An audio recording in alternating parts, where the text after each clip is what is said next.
آنسو نہیں تھمتے، والد اور چچا کی شادی ایک ہی دن دو سگی بہنوں سے ہوئی۔ اللہ تعالیٰ نے ابو امی کو شادی کے 3 برس بعد 2 جڑواں بیٹیوں سے نواز دیا، لیکن چچا اور خالہ اس نعمت سے محروم رہے۔ ایک ہی گھر میں رہنے کی وجہ سے خالہ نے میری جڑواں بہن کو گود لے لیا، کیونکہ امی جان کا 2 بچیوں کو بیک وقت سنبھالنا محال تھا۔ یوں میں امی اور مائرہ خالہ کی بیٹی کہلانے لگی۔ جب ہم بڑی ہو گئیں تو یہی بتایا گیا کہ مائرہ میری چچا زاد ہے، وہ میری حقیقی بہن نہیں ہے، لیکن ہم میں پیار حقیقی بہنوں جیسا تھا۔ ہماری صورتیں ایک دوسرے سے اس قدر ملتی تھیں کہ اسکول میں ٹیچر کے لیے یہ پہچاننا مشکل ہو جاتا کہ ہم میں سے کون سی مائرہ ہے اور کون سی سائرہ۔ یونیفارم بھی ایک جیسا تھا اور کلاس بھی ایک تھی، لہٰذا پہچان کے لیے میں بالوں میں سرخ اور مائرہ سبز ربن باندھتی تھی تاکہ شناخت میں آسانی ہو۔ خالہ کو مکان چھوٹا پڑنے لگا تو چچا نے نیا گھر خرید لیا اور وہ نئے گھر میں منتقل ہو گئے۔ امی ابو کے 5 بچے ہو گئے تھے، لیکن خالہ ابھی تک اولاد کی نعمت سے محروم تھیں۔ وہ مائرہ کو ہی اپنی زندگی کا سرمایہ سمجھتی تھیں، لہٰذا جب وہ نئے مکان میں شفٹ ہونے لگے تو مائرہ وہاں جانے پر راضی نہ تھی۔ اس نے رو رو کر برا حال کر لیا، حالانکہ ان کی رہائش گاہ ہمارے گھر سے زیادہ دور نہ تھی۔ مجھے یاد ہے کہ جب مائرہ نئے مکان میں چلی گئی تو وہ وہاں اداس رہنے لگی۔ اس کا دل گھر میں نہ لگتا، اسے ہم بہنوں کے درمیان رہنے کی عادت تھی۔ اب ہم علیحدہ گھروں سے اسکول پہنچتے، لیکن چھٹی کے بعد وہ میرے ساتھ ہمارے گھر آ جاتی، شام تک رہتی، پھر چچا جان آ کر لے جاتے۔ نئے گھر میں جا کر مائرہ کو ہمارے بنا چین نہ ملا، اس کا آنا جانا لگا رہا۔ ایک دن اتوار کو اس نے صبح ہی میرے پاس آنے کی ٹھان لی۔ خالہ سے کہا، امی ہم نے اکٹھے ہوم ورک کرنا ہے، مجھے سائرہ کے گھر جانے دیجیے۔ وہ بولیں، تمہارے ابو حیدرآباد گئے ہوئے ہیں، تم اکیلی کیسے جاؤ گی؟ میری کمر میں درد ہے، میں بھی نہیں جا سکتی۔ وہ بولی، آپ نہیں جا سکتی تو میں اکیلی چلی جاتی ہوں، قریب ہی تو تایا ابو کا مکان ہے، آپ کھڑکی سے دیکھتی رہیے گا۔ ضد چاہ کر خالہ نے اجازت دے دی۔ یوں پہلی بار وہ اکیلی ہمارے گھر آ گئی۔ اس کے بعد اس کا معمول ہو گیا، جب جی چاہتا میدان پار کر کے ہمارے گھر آ جاتی۔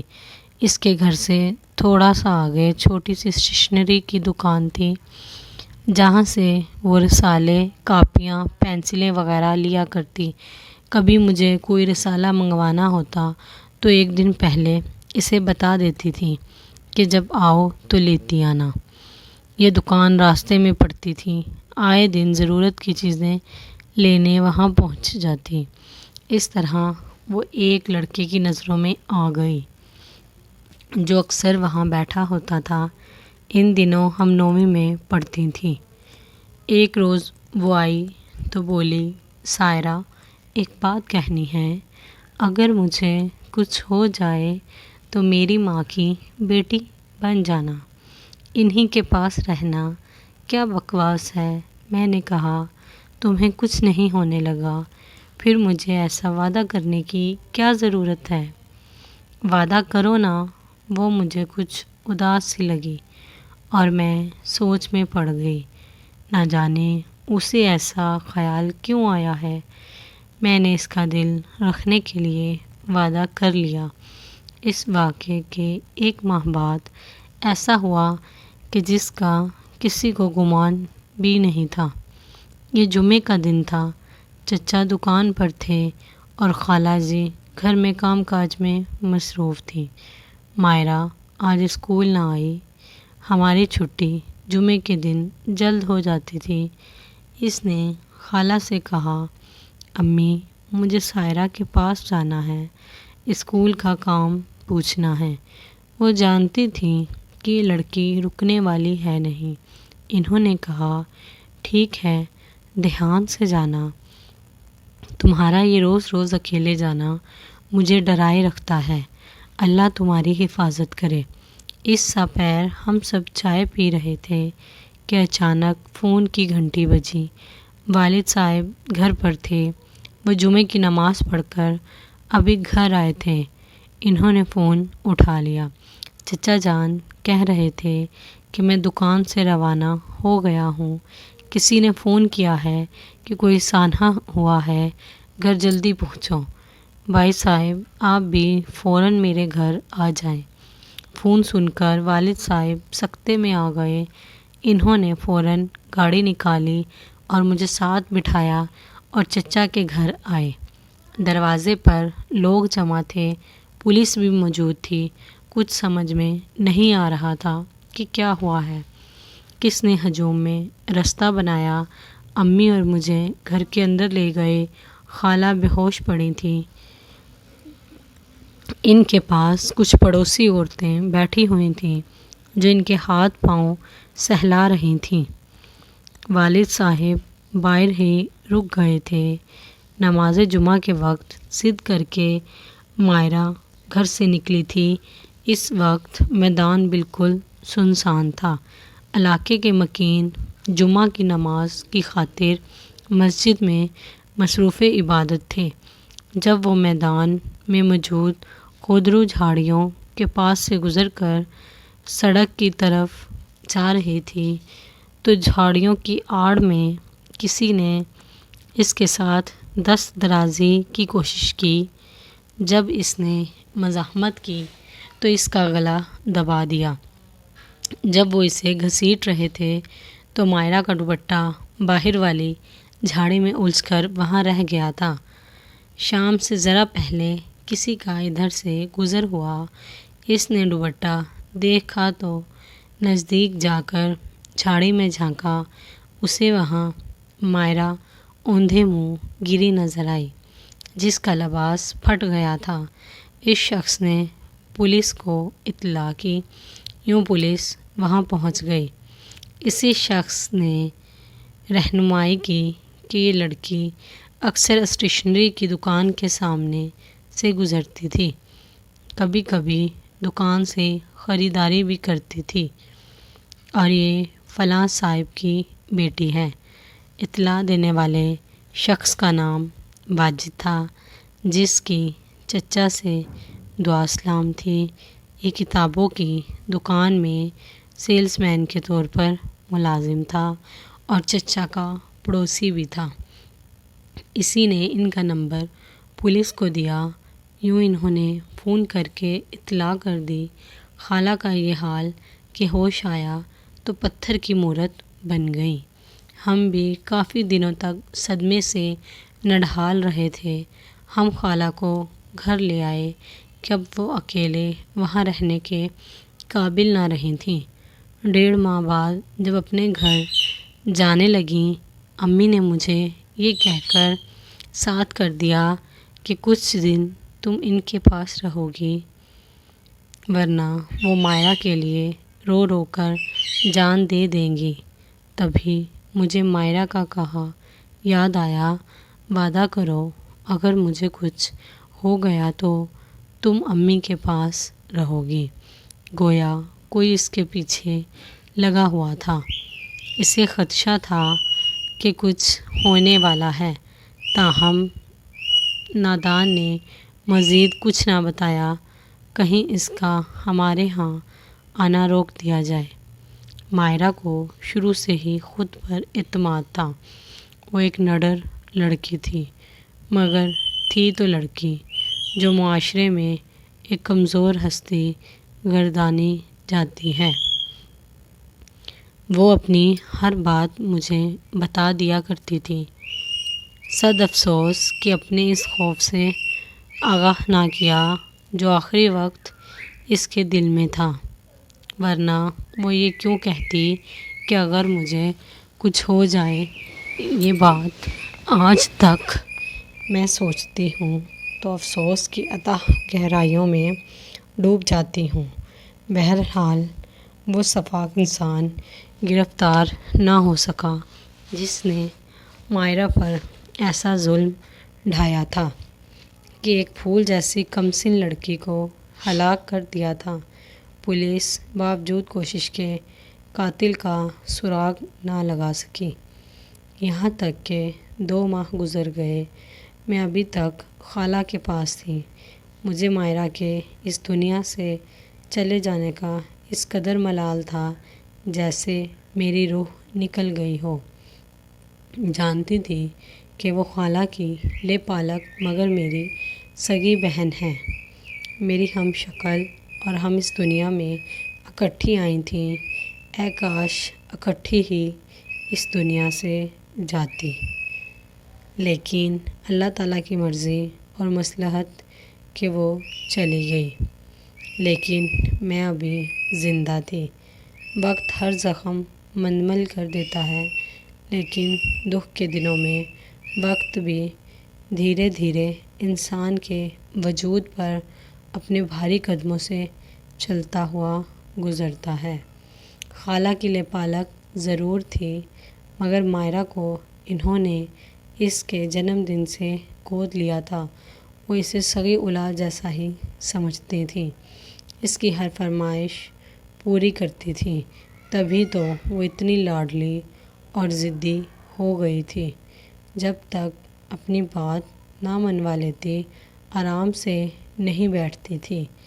پولیس کسی حال میں میرے چچا اور ان کی بیوی کے دکھ کا مداوا نہ کر سکی۔ یہ دکھ اس وقت سوا ہو جاتا ہے جب قاتل گرفتار نہ ہو، اس کا سراغ بھی نہ ملے۔ ایک دن میں نے اخبار میں ایک مضمون پڑھا جس میں جرم کا سراغ اور پولیس کے کردار کے بارے میں لکھا گیا تھا۔ لکھا تھا کہ ہمارے یہاں برسوں سے پولیس کا یہی طریقہ کار چلا آ رہا ہے۔ مشتبہ لوگوں کو پکڑا، مار پیٹ کی، اس طرح اصل مجرم ہاتھ آ گیا تو ٹھیک، ورنہ کسی بے گناہ کو پھنسا دیا۔ بیرون ملک دیگر طریقے بھی مجرم تک پہنچنے کے لیے بروئے کار لائے جاتے ہیں۔ وہاں ایک بہت پرانا خیال یہ بھی ہے کہ قاتل جائے واردات کے آس پاس بھٹکتا رہتا ہے۔ یہ پڑھ کر میرے ذہن میں آیا، ہو سکتا ہے کہ مائرہ کا قاتل بھی آس پاس موجود ہو۔ میری صورت مائرہ سے ہو بہو ملتی تھی۔ اگر اس کے کپڑے پہن کر اس راستے سے گزروں جس سے گزر کر وہ روز ہمارے گھر آتی تھی، تو یقیناً قاتل مجھے دیکھ کر ضرور چونک جائے گا۔ ایسے میں وہ یقیناً خود پر قابو نہ رکھ سکے گا۔ اپنا یہ خیال میں کسی سے شیئر بھی نہیں کر سکتی تھی، لیکن جب رات کو مائرہ کے پلنگ پر سونے کے لیے لیٹی تو یہ خیال تنگ کرنے لگتا کہ اگر اس کا قاتل اسی علاقے میں ہے تو ایک دن مجھے دیکھ کر ضرور بے اختیار میری جانب آئے گا، تبھی وہ پکڑا جائے گا۔ ایک دن میں نے یہ خیال اپنے ابو پر ظاہر کر دیا اور وہ مضمون بھی انہیں پڑھوا دیا۔ وہ سوچ میں پڑ گئے اور پھر پولیس انسپکٹر پر اس خیال کو ظاہر کیا تو وہ متفق ہو کر بولا، یہ ممکن ہے، ایسا ہو سکتا ہے۔ اگر آپ ساتھ دیں تو ہم یہ آخری کوشش کرتے ہیں۔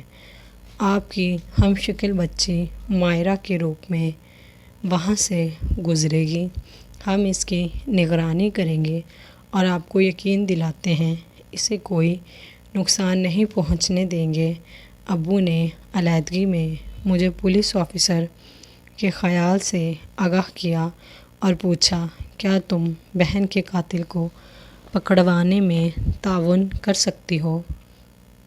کیوں نہیں، میں نے سوچے بغیر جواب دیا۔ مائرہ میری بہن ہی نہیں، میری روح تھی، اور اپنی روح کے لیے میں سب کچھ کر سکتی ہوں۔ ابھی مائرہ کو دنیا سے رخصت ہوئے 6واں ہفتہ تھا۔ میں نے اس مشن کا بیڑا اٹھایا۔ چچا اس بات کے حق میں نہ تھے۔ ان کا خیال تھا کہ یہاں مجرم اس انداز کے نہیں ہوتے۔ جرم کرنے والا اتنے دنوں میں نہ جانے کہاں چلا گیا ہوگا۔ ہم یہ غلطی کر کے خدا نخواستہ دوسری بچی کو بھی کہیں گنوا نہ دیں۔ اس رات جب میں مائرہ کے کمرے میں سوئی، مجھے لگا جیسے اس کی روح میرے آس پاس بھٹک رہی ہو، اس کی یادیں، اس کے وجود کی خوشبو اس کے بستر میں بسی ہوئی تھی۔ اس رات بہت دیر بعد مجھے نیند آئی، حالانکہ خالہ میرے قریب سو رہی تھی۔ اگلی صبح جمعہ تھا۔ ٹھیک اسی وقت مائرہ کا لباس پہن کر میں گھر سے نکلی۔ مجھے لگا جیسے میں خود مائرہ ہوں اور اس کی روح مجھ میں سما گئی ہے۔ میں نے خود کو آئینے میں دیکھا، اس کی طرح بال بنا کر بالکل مائرہ کا پر تو لگ رہی تھی۔ کوئی نہیں پہچان سکتا تھا کہ میں سائرہ ہوں، مائرہ نہیں۔ گھر سے نکلتے ہی محسوس ہوا جیسے میرا ذہن میرے قابو میں نہیں ہے۔ قدم بے اختیار ادھر اٹھ رہے تھے جدھر سے گزر کر وہ گئی تھی، اور جھاڑیوں تک پہنچ کر اس کا دوپٹہ الجھ گیا تھا۔ آج میں نے وہی دوپٹہ اوڑھ رکھا تھا۔ پہلے میں نے کتابوں کی دکان پر رک کر ایک رسالہ خریدا، پھر اس رستے پر ہو لی جہاں میری بہن کو گھسیٹ کر جھاڑیوں کے اندر ڈالا گیا تھا، مگر اس جگہ ایک لمحے کو ہی رک پائی اور قدم آگے بڑھا دیے۔ سڑک تک کوئی سامنے آیا اور نہ پیچھے، نہ ہی دائیں بائیں نظر آیا۔ گھر میں سلامتی سے آتے دیکھ کر امی نے اللہ کا شکر ادا کیا۔ ان کے خیال میں چچا کے ساتھ آئی تھی، لیکن میں اکیلی آئی تھی۔ میری نگرانی کرنے والے مجھ پر کہاں سے نظر رکھے ہوئے تھے یہ بھی معلوم تھا۔ 3 دن اسی طرح میں امی سے خالہ اور خالہ سے امی کے گھر آئی۔ چوتھے روز انسپکٹر نے ابو کو بتایا کہ قاتل گرفتار کر لیا گیا ہے۔ قاتل کون تھا اور کیسے پکڑا گیا، یہ بھی عجیب روداد ہے۔ وہ اسی دکان کا ایک ملازم تھا جہاں سے مائرہ گزرتی تھی۔ وہ اسے دیکھتا، اس کے دل میں مائرہ کے لیے جانے کیسے جذبات پیدا ہو گئے کہ وہ اس سے تنہائی میں بات کرنے کا خواہش مند ہوا۔ شاید مائرہ نے اس کی میلی نگاہوں کو پہچان لیا تھا، تبھی اپنے تیور کڑے رکھے۔ دکان پر بات کرنے کی ہمت نہ ہوئی تو اس جنونی نے سنسان میدان میں روک کر بات کرنا چاہی، مگر مائرہ نے اسے ڈانٹ دیا۔ غالباً اسی روز میری بہن نے مجھ سے یہ وعدہ لیا تھا کہ اگر مجھے کچھ ہو جائے تو تم میری امی کے پاس رہنا۔ مائرہ کے قتل ہو جانے کے بعد مجھے دکان سے گزرتے ہوئے دیکھ کر وہ شخص حیرت زدہ رہ گیا کہ مائرہ تو مر چکی ہے، یہ دوسری مائرہ کہاں سے آ گئی؟ بے شک وہ چونک گیا تھا، لیکن مجھ سے کلام کرنے کی ہمت اس میں نہ تھی۔ چوتھے روز جب میں نے دکان میں جا کر رسالہ خریدا تب اس سے نہ رہا گیا، کیونکہ میری آواز بالکل میری جڑواں بہن جیسی تھی۔ اس دن وہ تیزی سے دکان سے باہر نکل گیا اور لمبے لمبے ڈگ بھرتا جھاڑی کی اوٹ میں جا کر ٹھہر گیا۔ اسے باہر جاتے دیکھ کر میں سمجھ گئی کہ یہ مجھ سے بات کرنے کے ارادے سے باہر نکلا ہے۔ جب میں جھاڑی کے قریب پہنچی، وہ باہر نکلا ہی تھا کہ اسی لمحے پولیس والوں نے اسے دبوچ لیا۔ یہ پولیس اہلکار قریبی جھاڑی میں چھپے ہوئے 3 دن سے نگرانی کر رہے تھے۔ وہ اسے اپنے ساتھ لے گئے۔ ایک پولیس اہلکار نے مجھے بحفاظت گھر چھوڑ دیا۔ دوران تفتیش اس شخص نے سب کچھ اگل دیا کہ مقتولہ کو اکثر میں دکان کے سامنے سے گزرتے دیکھتا تھا۔ ایک روز لڑکی سے بات کرنے کے لیے اس کے پیچھے میدان میں گیا تھا تو اس نے شور مچا دیا۔ اس دن تو ڈر کر میں واپس لوٹ آیا۔ البتہ کچھ روز بعد اپنے ایک دوست کے ہمراہ دوبارہ اس جھاڑی میں چھپ کر بیٹھ گیا۔ جو ہی وہ وہاں سے گزری، ہم نے اسے جھاڑی میں گھسیٹ لیا۔ اس پر لڑکی نے شدید مزاحمت کی تو طیش میں آ کر اس نازک سی ہستی کا ہم نے گلا دبا دیا۔ اتنا کچھ کر کے بھی تم دکان سے ملازمت چھوڑ کر نہیں گئے اور دوبارہ بھی وہاں چلے گئے جہاں تم نے اس بے گناہ کا خون کیا تھا۔ آخر ایسا کیوں کیا؟ کیا تم کو پکڑے جانے کا خوف نہیں تھا؟ مرنے والی کو دوبارہ زندہ سلامت دیکھ کر میں حیرت زدہ رہ گیا تھا۔ سوچتا تھا کہ اتنی مشابہت کسی سے نہیں ہو سکتی۔ وہ اسی گھر سے نکلتی، وہی کپڑے پہنے ہوتی ہے، اسی طرح راستے سے گزرتی ہے۔ میری تو آنکھیں پھٹی رہ گئی تھیں، جیسے مرنے والی کی روح آسمان سے اتر آئی ہو۔ اسی حیرت میں 3 روز تک پریشان رہا۔ چوتھے دن جب وہ دکان کے اندر آئی تو مجھ سے رہا نہ گیا اور میں اس راز کو جاننے کی نیت سے جھاڑی کی اوٹ میں جا کے ٹھہر گیا کہ وہ دکان سے نکل کر ادھر آئے گی تو حقیقت جان پاؤں گا۔ قاتل پکڑے گئے، لیکن زخم پھر سے تازہ ہو گیا۔ کئی دن تک ہم غم سے نڈھال رہے۔ آج بھی جب مائرہ بہن کی یاد آتی ہے تو آنسو تھمنے کا نام نہیں لیتے، حالانکہ اس واقعے کو گزرے 40 برس ہو چکے ہیں۔